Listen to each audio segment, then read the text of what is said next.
And it's time now for Data Point, which is a continuation of what has been happening with the financial planning by the government of Kenya. And we're looking at the budget estimates for the financial year 2025-2026, the year that begins in July. The total estimates for the year are 4.24 trillion shillings. And out of this, the national government, meaning the executive, at the same time, Parliament and the judiciary, will spend a total of 2.49 trillion shillings. The consolidated fund services, which goes to finance the expenditure on loan, for instance, the interest that has to be paid, but at the same time, pension and also resources for constitutional offices, that will be 1.36 trillion shillings. And then county governments, the equitable share will be 405 billion shillings as per the budget proposals.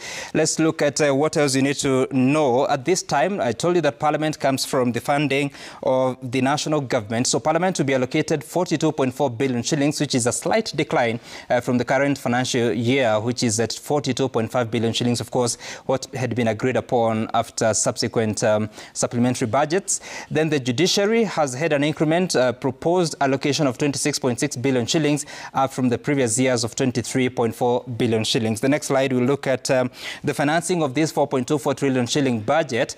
The total revenue expected, this resources from ordinary revenue, as well as what will be coming from appropriations in aid. We're talking about some 3.3 trillion shillings, and then the grants will be 46.9 billion shillings, leaving a deficit. If you have to calculate 4.24 minus 3.3 minus 46.9 billion, you get a deficit of 876.1 billion shillings. I'll be telling you how that budget hole will be filled by the National Treasury. But first, on revenue, remember I've just told you about the 3.3 trillion shillings of ordinary revenues, or the total revenues rather. So the income tax, a tax on salaries as well as businesses that make profits, of course, they are required to pay taxation up to the tune of 30% on profit. The income tax will be 1.28 trillion shillings. It is the largest share of the revenue expected. The value-added tax, this is 16% on most goods of consumption, will be at 772 billion shillings is the target.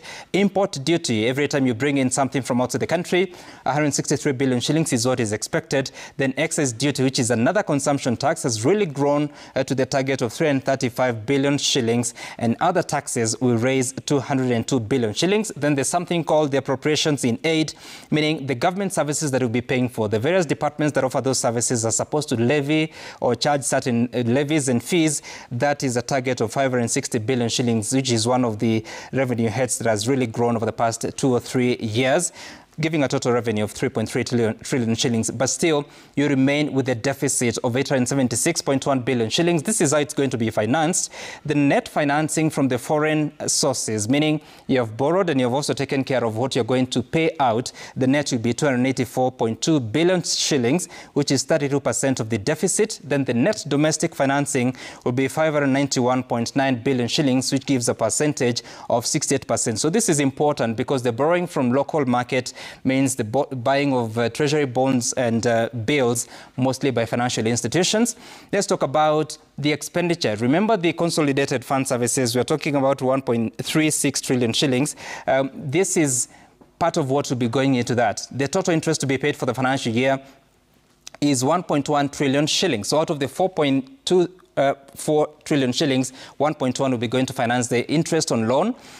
On domestic debt, we are talking about 851 billion shillings, which is roughly more than 80%. Then on foreign debt, the borrowing that we've done over the years, we're going to spend 246 billion shillings on interest. So that is significant because it tells you that out of the taxes, for instance, the income tax of just over 1 trillion shillings, it is basically going to finance the debt interest which you have taken as a country. Let's take a look at what else will be coming on board. You're talking about the public debt because that is important on the cost of interest at 1 trillion shillings.